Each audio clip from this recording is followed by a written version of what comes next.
Boa tarde, pessoal do sétimo ano, Integral Colégio de Curso de Araruna. Vamos aí para mais uma aula de História, certo? E essa especificamente, né, para algumas correções, certo? Então, peguem o livro didático, tá bom? Lá na página 40, tá? São atividades que ficaram pendentes, certo? E temos que fazer essas correções, tá bom? Então, lá na página 40, vamos aí, né, para uma pesquisa, né, que vocês deveriam fazer com relação aí ao chocolate, né, ao cacau, certo? E aí, a partir dessa pesquisa, vocês iriam responder essas 4 questões aí, tá? Deixa eu ver aqui o volume. Tá. Letra A. Qual é o ingrediente, né, principal, né, da produção de chocolate? Essa é bem fácil, né? Que no caso aí seria o cacau, tá bom? Então aí o cacau é o ingrediente principal, tá? Qual o local de origem desse alimento, tá? Onde ele se originou, onde ele surgiu? Tá? Então ele é nativo da região da América Central, tá? E do norte do Brasil, tá vendo aí? Então ele é nativo tanto da América Central, né, e do norte do Brasil, tá bom? De que forma esse alimento se tornou conhecido pelos europeus, né? A partir do momento que os europeus eles chegam, né,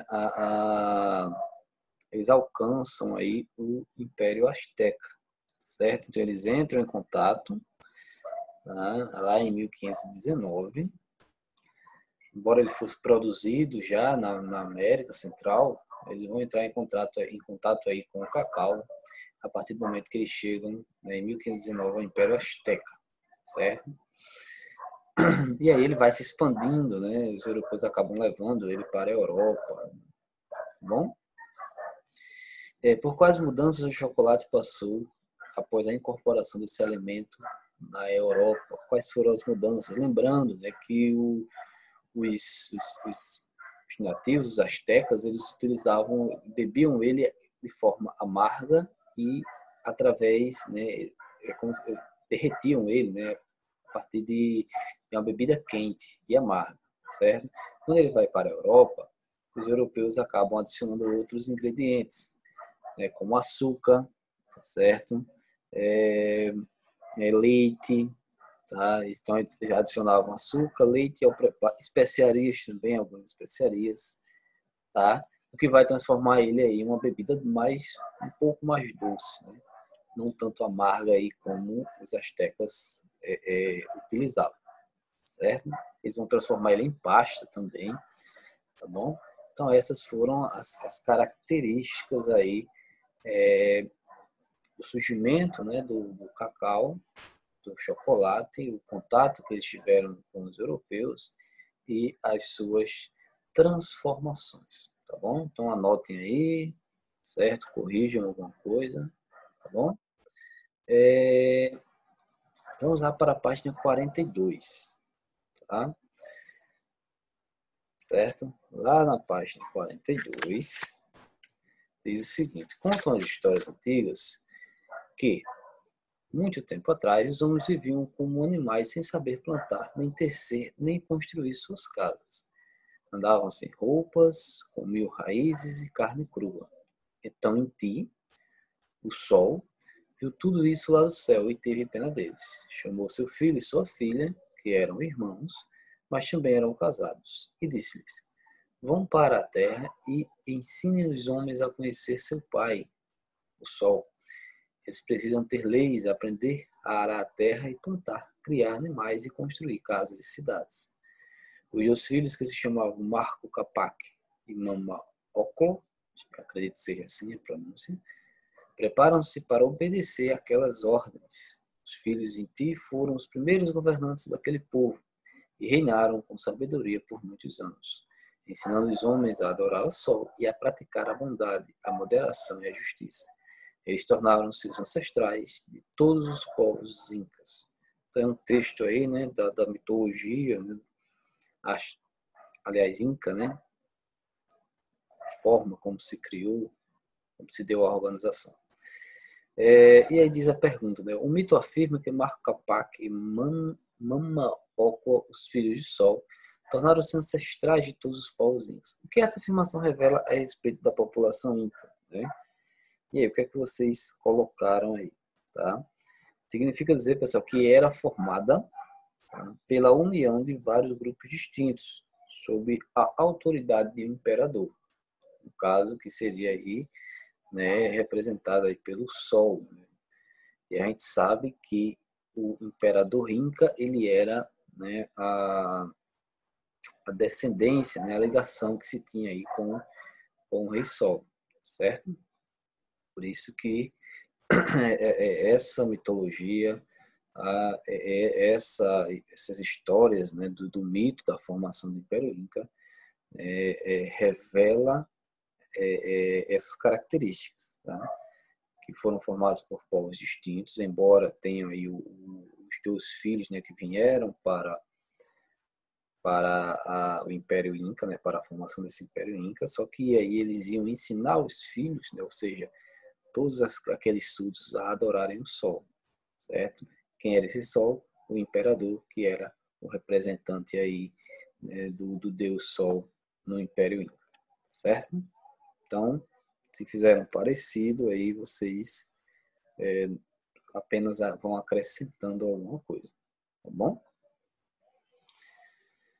Lá na página 43, tá? Na parte lá de Organiza as Ideias, tem, né, alguma coisa lá sobre, tem uma imagem, né, sobre os povos Sioux, acho que é isso. Tá? E acho que na próxima aula a gente fala um pouco mais sobre esses povos, né, mais da América do Norte, tá certo? E aí, tá fazendo aí uma comparação entre os povos pré-colombianos, no caso os astecas e os incas, com esses povos, tá bom? Então tem até a imagem deles, com as cabanas, as casas deles, né, digamos assim, certo? E a primeira, a letra diz o seguinte: que diferenças é possível constatar entre a moradia dos Sioux e a dos astecas? Quais são as diferenças? Como eram a moradia dos astecas, né? Eram feitas de rochas, né? de pedras, né? de cerâmica, tinha toda uma modelagem, né? Uma engenharia ali, tá bom? As cidades a gente viu, né? A imagem de Tenochtitlan, a representação, como era grandiosa, isso, com toda a sua arquitetura, certo?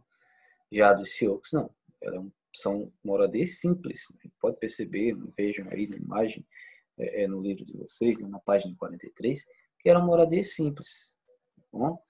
Feitas aí de palha, de galhos, certo? Não tinham tanta engenhosidade, tá certo? Observe novamente a imagem, no caso da grande cidade de Tenochtitlan, criada pelo artista Diego Rivera, e a fotografia de construções incas em Machu Picchu, certo? Então, a imagem de Tenochtitlan, deixa eu ver se eu... lá na página 35, certo? E a de Machu Picchu está lá na página 39, certo? Isso mesmo.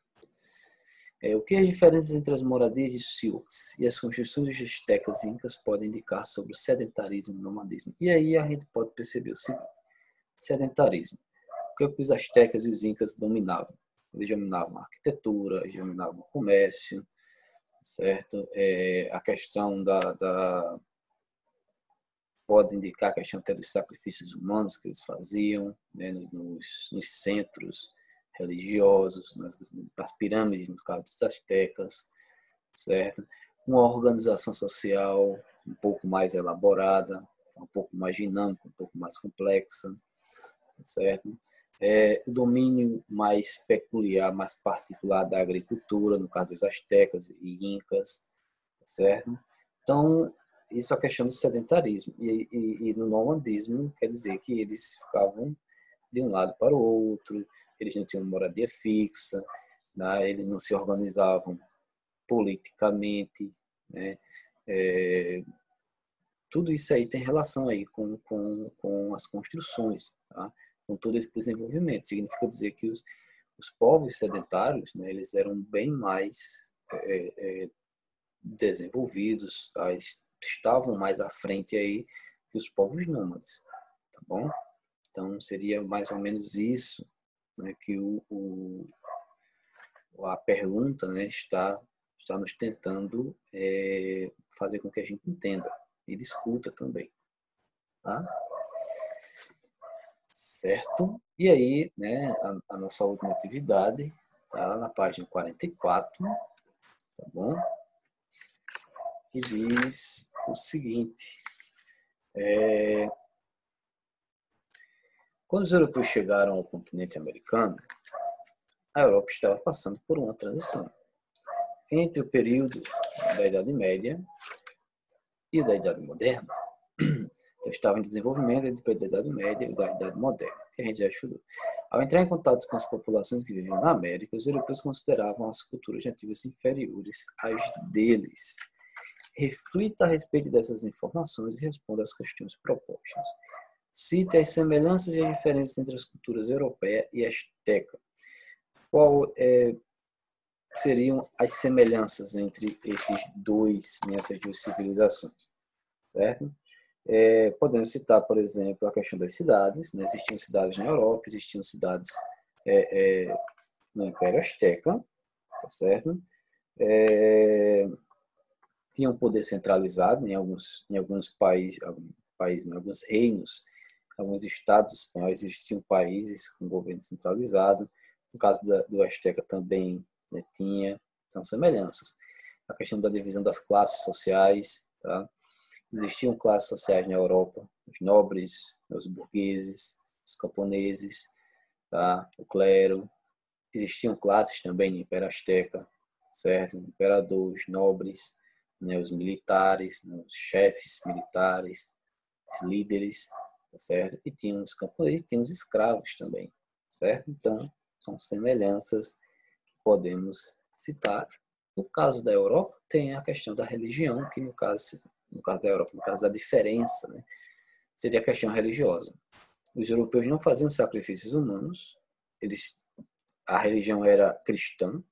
No caso dos astecas, eles faziam sacrifícios humanos e tinham uma religião politeísta. Então essa seria a principal diferença, tá?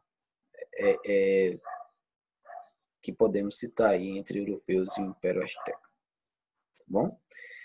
B. Após enumerar algumas semelhanças e diferenças entre europeus e astecas, responda. Utilizar os termos superior e inferior para se referir à diferença entre as culturas é a melhor forma de classificá-las. Eu já comentei isso com vocês, né? Essa visão que o europeu traz, né? Que os ameríndios, os pré-colombianos, os astecas, os incas, eles eram inferiores, é uma opinião, uma característica que eles fazem que é errônea, tá bom? Claro que eles vão justificar essa questão de inferioridade para dominar os astecas, tá? Mas não podemos classificar assim, não é a melhor forma, certo? A melhor forma de caracterizar, de classificar, seria dizer que existem culturas, culturas diversificadas, ou seja, cada um tem sua cultura. A gente vai numa região ali, é uma cultura diferente da nossa. Se a gente vai em Araruna é uma cultura, se a gente vai em Pacífico é outra. Existem semelhanças, existem diferenças. E essas diferenças precisam ser respeitadas, certo? Tá bom? Acredito que seja isso, né? Não podemos dizer que os astecas eles eram inferiores, eles tinham construções enormes. A própria Tenochtitlan, como a gente viu, né, que tinha uma população enorme, as pirâmides que existiam, né, a cidade de Machu Picchu, por exemplo, lá no Império Inca. Tá? Então, tudo isso aí, né, faz com que a gente perceba que não existia nada de inferior ou superior. E mesmo que não existisse nada disso, né, não poderia caracterizar a cultura do outro como inferior e a dele superior. Existem apenas culturas, tá bom? Então essa seria mais ou menos a resposta, tá? Qualquer coisa, dá um pause aí, vai escrever, certo? Na letra C, você vai retomar a página de abertura deste capítulo, vai observar novamente a imagem, tá bom? No caso é lá na página, deixa eu olhar aqui para vocês. Espera um momentinho. Na página 32, tá bom? Essas temos aí os espanhóis, né, chegando, né, à América, todos de forma enaltecida, né, bem representada, né, no primeiro plano da imagem, certo? É o que a imagem tenta repassar. Então, a imagem transmite uma ideia de eurocêntrica, claro, né? Colocam aí o europeu como centro de tudo, né? Como centro dos acontecimentos. E a gente percebeu que na imagem tem indígenas, mas nativos escondidos.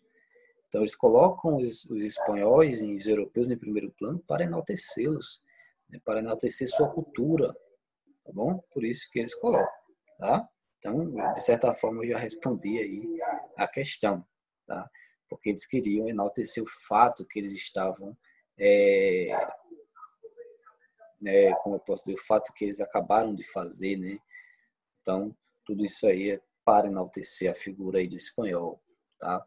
Para que eles fossem lembrados como heróis, tá certo? E os nativos apenas como pessoas inferiores, como pessoas bárbaros, né?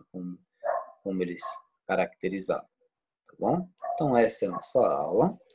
Qualquer coisa assiste a aula novamente, vai dando pausa aí, vai parando para tentar aí fazer as correções, tá bom? Tenha uma ótima tarde, até a próxima aula, certo? E até mais.